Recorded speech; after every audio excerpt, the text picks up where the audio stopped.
Shedeur Sanders has been on the radar since he picked up a football. Being the son of prime time means there was never going to be a quiet path. The cameras were always going to be there. The critics were always going to be there. And the spotlight? Forget about it, it's been blinding since day one. But here's the difference. Shedeur didn't crumble under it. He thrived. He proved himself at Jackson State, then took his talents to Colorado and did it again. This time on the biggest stage with the whole college football world watching. If you're into the real story and all the messy twists they don't show on highlight reels, go ahead and subscribe. And if you're sticking around to see how this Browns QB chaos plays out, you should definitely be subscribed. That alone should have been enough to silence doubters. But instead of praise, what do we see? Carefully timed leaks. Shady little reports about what teams supposedly think. Stories questioning his attitude.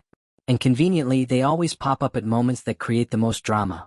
Right before draft chatter heats up, right after a tough loss, right when the narrative is hanging in the balance. Now ask yourself this, who benefits? Because it sure isn't Shedeur. The answer is simple. The NFL benefits. The teams benefit. The insiders benefit. Here's how it works. Insiders like Adam Schefter don't exist in a vacuum. They're not just passing along neutral info they overheard in a hallway. They're carefully chosen mouthpieces. They thrive on access, and that access comes with strings attached. Front offices feed them information. Sometimes real, sometimes exaggerated, sometimes flat-out strategic, because it serves a purpose. Maybe it lowers a player's perceived value. Maybe it drives clicks. Maybe it shapes public opinion to prepare fans for a move a team wants to make. And Schefter? He wins too because he stays relevant. He keeps his reputation as the guy who knows everything. But what gets lost in all of this? The player. The truth. Shedeur Sanders isn't being evaluated on his tape. He's being evaluated on whispers, on headlines, on narratives that were cooked up in some front office and delivered to the public through the league's favorite messengers. And Deion Sanders has had enough. Because let's be real, this isn't new. The NFL has been doing this for decades. Remember when Warren Sapp slid in the draft after sudden character concerns leaked just days before? Remember how Lamar Jackson was told to think about switching positions, even after putting up video game numbers at Louisville? Remember the endless talk about Cam Newton's smile and leadership style? The playbook doesn't change, it just gets recycled for a new generation. Now it's Shedeur's turn. And instead of he's arrogant, or he's entitled, being dismissed as lazy analysis, it's getting pushed as fact. Not because it's true, but because it's useful. Useful for the league. Useful for the media. Useful for the teams that want to control the draft board. And that's the part Deion is exposing. He's not just saying, don't come for my son. He's saying, don't let these people fool you. He's telling us that the NFL doesn't just report the story, it creates the story. It uses players as chess pieces in a game that's more about revenue, branding, and control than it is about fairness or transparency. Think about how damaging this is. When Schefter tweets out, sources, the Ravens have no interest in Shedeur Sanders, do we stop to question it? Or do we take it as gospel? Most fans accept it instantly. Media outlets run with it. Talk shows debate it. Suddenly it's no longer a report, it's the narrative. And once a narrative takes hold, good luck shaking it.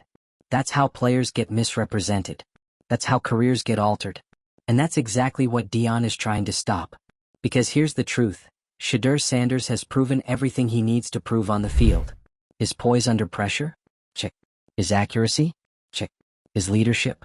Check. He's played behind one of the weakest defensive lines in college football and still made NFL-level throws.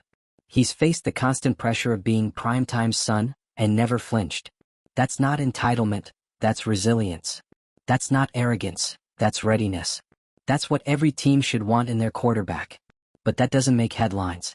That doesn't drive clicks. And it doesn't give the league leverage. So instead they spin it. They turn confidence into arrogance. They turn polish into too polished. They turn readiness into entitlement. And suddenly Shedeur isn't just being scouted, he's being undermined. And let's talk about the economics here because Deion sure is. The NFL isn't just a league, it's a brand.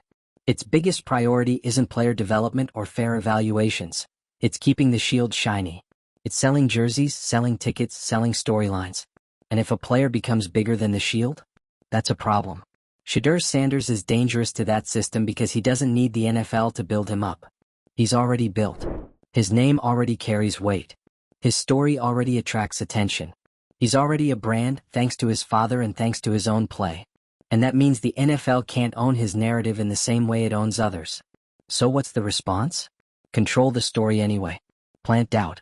Push whispers. Release reports at the perfect time to keep him in check. It's manipulation, plain and simple. But here's the part the NFL and its media mouthpieces always forget. At the end of the day, the game doesn't lie. You can tweet all the rumors you want.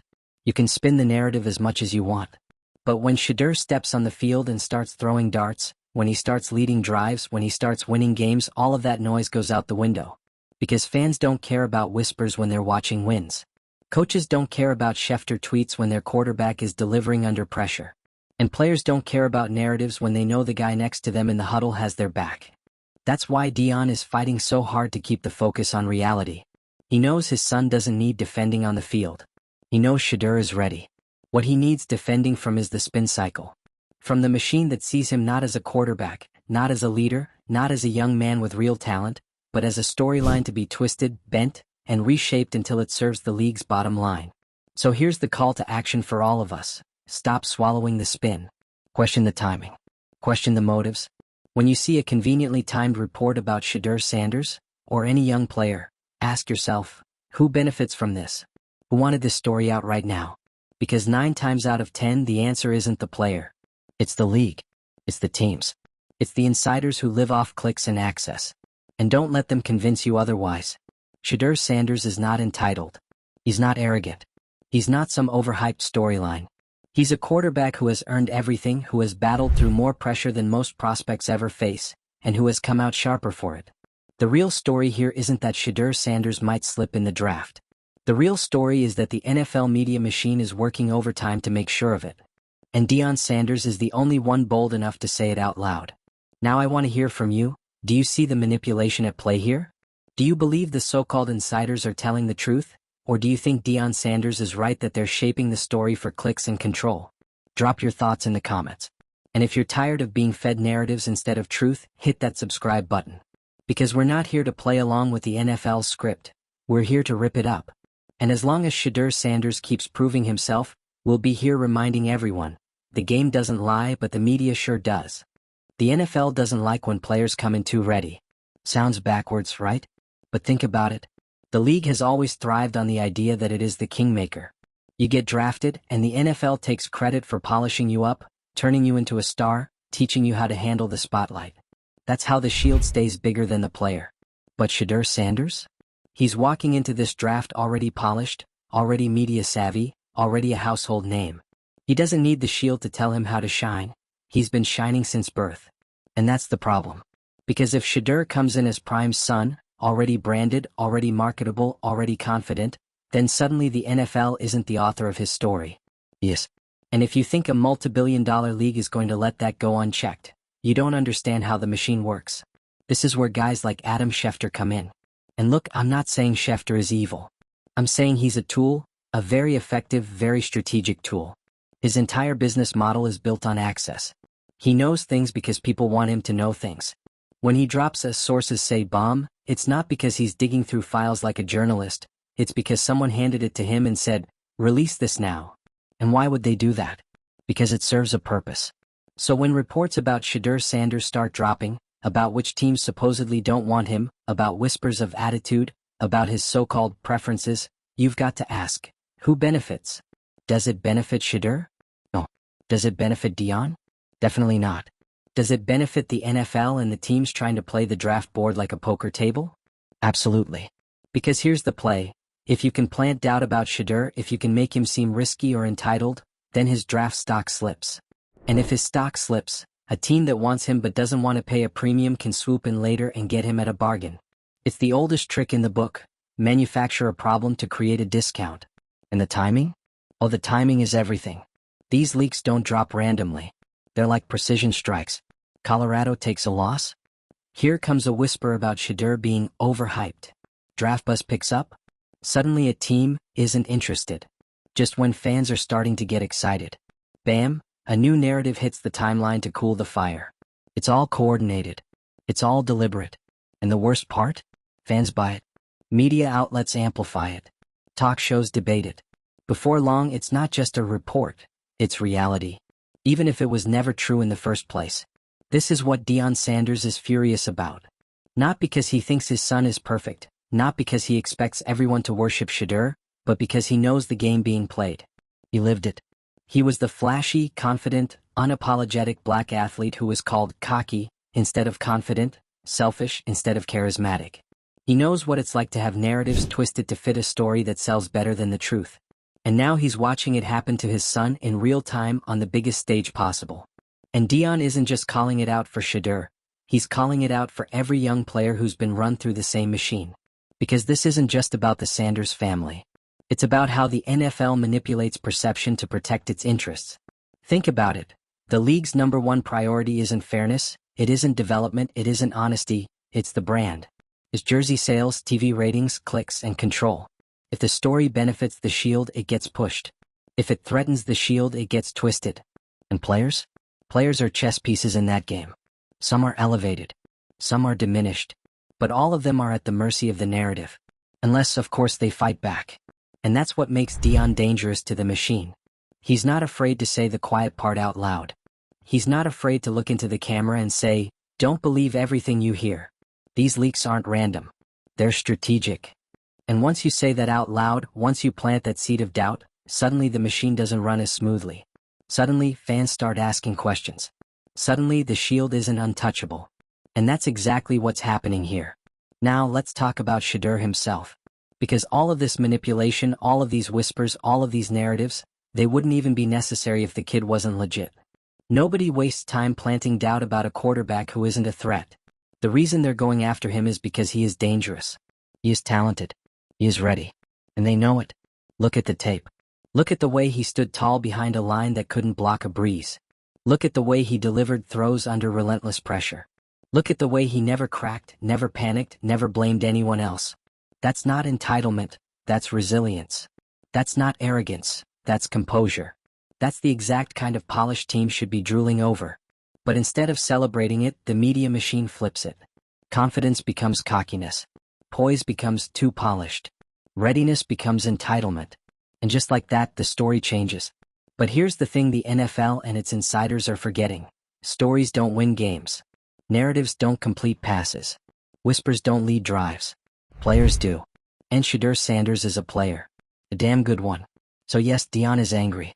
Yes, he's exposing the machine. And yes, he's defending his son. But at the end of the day, he doesn't need to shield Shedeur from the noise, because Shedeur already knows how to handle it. He's been handling it his whole life. He's been doubted before. He's been called names before. And every single time he's answered the same way, by proving people wrong on the field. That's why this whole smear campaign is ultimately doomed to fail. Because the truth always comes out in the game. And when Shedeur steps onto an NFL field and starts showing exactly why he's been hyped all along, all the whispers, all the leaks, all the conveniently timed reports will look exactly like what they are: lies. Strategic, calculated lies designed to serve the league's interests. But the scoreboard doesn't lie. The tape doesn't lie. The game doesn't lie. So let the insiders talk. Let the whispers swirl. Let the narrative spin. Because when Shedeur Sanders delivers, and he will, the only thing that'll be exposed is how desperate the machine was to control a story it could never own. And maybe that's the real reason they're scared. Because Shedeur Sanders doesn't just represent a talented quarterback. He represents a player who can't be boxed in by their system, who can't be owned by their brand, who can't be defined by their leaks. He represents independence. And in a league built on control, independence is the most dangerous thing of all. On one side, you've got a young quarterback who's already proved his toughness, his talent, and his leadership. On the other, you've got the NFL and its loyal media insiders, pulling the strings, releasing sources say reports like they're part of a Hollywood script. And standing in the middle? Deion Sanders, who isn't just defending his son, he's exposing the entire playbook. Now let's be real. The NFL has always been about controlling narratives. Always. From the way it sells the draft as a made-for-TV spectacle, to the way it packages players as heroes and villains, to the way it quietly pushes out stories that benefit teams over talent. The Shield comes first. Always. And when a player, especially one like Shedeur Sanders, threatens that balance by owning his own story, the machine kicks into high gear. So, let's talk about these so-called reports. Adam Schefter drops a tweet, and suddenly it's everywhere. The Ravens aren't interested in Shedeur. The Eagles aren't looking his way. Some scouts question his attitude. And fans eat it up because why wouldn't they? Schefter's the guy who knows everything, right? Except here's the part people miss. Shefter doesn't just know things. He's told things. Carefully. Strategically. He's a delivery system. He doesn't decide the timing, teams in the league do. And the timing is never accidental. Colorado has a bad loss? Leak a story about Shedeur being overhyped. Draft hype gets too loud? Drop a report about team preferences. Right before a key media appearance? Whisper about entitlement. It's a rinse and repeat cycle designed not to inform fans but to shape them. To build perception before reality has a chance to catch up. Now why Shedeur? Why put this kind of effort into manipulating his story? The answer's simple, he's a threat. Not just on the field but off it. Because unlike most rookies, Shedeur doesn't need the NFL to create his brand. He already has it. His name, his story, his swagger, they're baked in. His father's legacy gave him a spotlight, and his own play has kept him in it. That makes him dangerous to a system that relies on owning every storyline. If you think that sounds dramatic, think about this. The NFL doesn't just sell football, it sells characters. Every season is a soap opera, and every player is cast in a role. The humble underdog. The cocky villain. The hard-working veteran. The superstar savior. And those roles? They're written by the league and its media allies. But Shedeur doesn't fit neatly into any of those boxes. He's confident but not reckless. He's polished but not robotic. He's already marketable without the league's help. And that doesn't work for them. So what do? They smear. They twist. They plant seeds of doubt. And suddenly Shedeur isn't the poised young leader who dragged Colorado into prime time. He's the entitled coach's kid, who might not be worth the risk. And that's where Deion comes in. Because Prime knows this game better than anyone. He lived it. He was the flashy, unapologetic, marketable superstar who was branded selfish and cocky, simply for daring to own his greatness. And now, decades later, he sees the same script being used against his son. Only this time he's not staying quiet. This time he's pulling back the curtain. What he's saying loud and clear is that the NFL media doesn't just report the truth, it creates it. It engineers it. It bends it to fit the league's priorities. And Shedeur Sanders is just the latest example of how far they'll go to keep control. But here's the irony. For all the effort, all the whispers, all the strategically timed sources, the NFL can't control the one thing that actually matters, the game. Because on the field, Shedeur's talent speaks louder than any leak. You can't spin his accuracy. You can't manipulate his poise. You can't twist his ability to stand tall in collapsing pockets and still deliver throws that belong on NFL highlight reels. That's not narrative, that's fact. And every time he takes the field, every time he leads a drive, every time he proves himself against impossible odds, he chips away at the story the league is trying to write for him. Because fans aren't stupid. They know the difference between a cooked-up headline and a quarterback who delivers on Saturdays, and soon on Sundays. Let's talk about the bigger picture because Shedeur isn't the first and won't be the last. This is what the NFL does to young players who show independence. They hype them when it suits them, then tear them down when it doesn't. They turn confidence into arrogance, swagger into entitlement, leadership into ego. It's a cycle designed to keep players in their place, to remind them that no matter how big they are, the shield is bigger. But Deion and Shedeur are fighting back. And that's what makes this so fascinating. Because usually players just take it. They shrug, they ignore the headlines, they let their play do the talking. But Deion? He's not letting it slide. He's calling out names, calling out tactics, calling out the entire machine. And that's shaking things up in a way the NFL isn't used to. Because once you expose the game, it doesn't work the same way. Once fans start questioning, once they stop blindly believing every Schefter tweet, the manipulation loses its power. And that's what Deion is counting on. At the end of the day, this isn't just about Shedeur's draft stock. It's about the future of how players are covered, how narratives are shaped, and how much power the NFL really has to control perception. If Shedeur proves, like so many of us already know he will, that he belongs, then all of these smear tactics will backfire. They'll only make his success that much sweeter, that much louder, that much harder to deny. And that's the part the league is scared of. Because if Shedeur Sanders steps into the NFL and takes control of his own story, it won't just be a win for him. It'll be a win for every player who's ever had their reputation hijacked by the media machine. It'll be proof that the game, not the leaks, decides the truth. So yes, Deion is angry. Yes, Shedeur is being targeted. Yes, the media is spinning its wheels. But when the dust settles, when the draft is over and the games begin, Only one thing will matter. Can Shedeur Sanders play? And the answer to that is already clear. Because you can spin a headline. You can plant a rumor. You can manipulate a narrative. But you can't fake talent. You can't fake leadership. And you sure as hell can't fake greatness. Shedeur Sanders is the real deal. And no matter how many leaks or whispers try to convince you otherwise, the game will tell the truth. Now I've got to ask you, do you think the NFL media is deliberately trying to control Shedeur's draft story? Do you buy the leaks or do you see them for what they really are? Strategy, not truth? Drop your thoughts in the comments because I want to know where you stand. And if you're tired of being force-fed the NFL's version of reality, if you want the truth behind the headlines, make sure you subscribe. Because as long as the league keeps playing puppet master, we'll be here cutting the strings. And when Shedeur Sanders finally steps onto that NFL field, we'll all see it together. The game doesn't lie. The media does.